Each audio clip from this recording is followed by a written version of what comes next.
Look, airline deregulation would never have happened in the mid-1980s if we were relying on support from actually governments, or it's not our fucking competence or anything else. The French didn't want to deregulate air travel, nor did the Germans.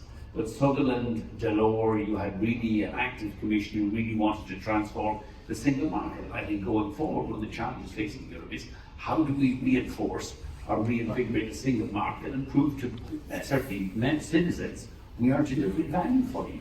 Air transport is one of the ways, and the political popularity of fixing our broken ATC system is something that I think would be irresistible. When we look at 261, I was quite surprised when I heard the number this morning of €8 per passenger. Per ticket. Per ticket. Per ticket, on average per passenger in Europe. I was quite surprised. Including people that weren't affected by disruption. But you'd all say that you're not in, you don't want to get rid of 260. You just want it. No, we've got another half. You just want it reformed. It's the balance for things that we can control. Needs to be consumer protection. We'll deal with that. The things that are under our control, I think it's completely ridiculous until we should be responsible.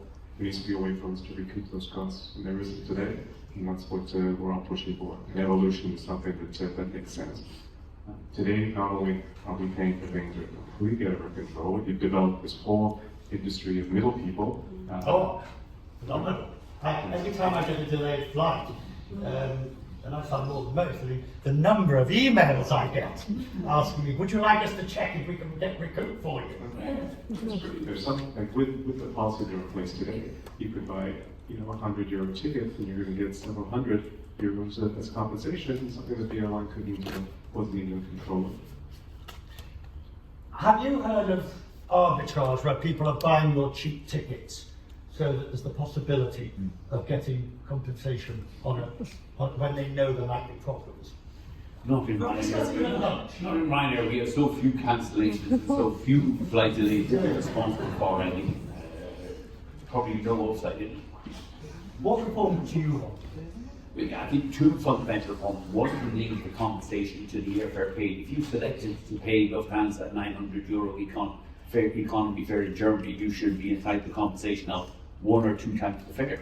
But if you chose a €45 Ryanair ticket, you shouldn't get rewarded with €250 of compensation. It's completely unrelated to the fare you chose to pay. Would you be in favour of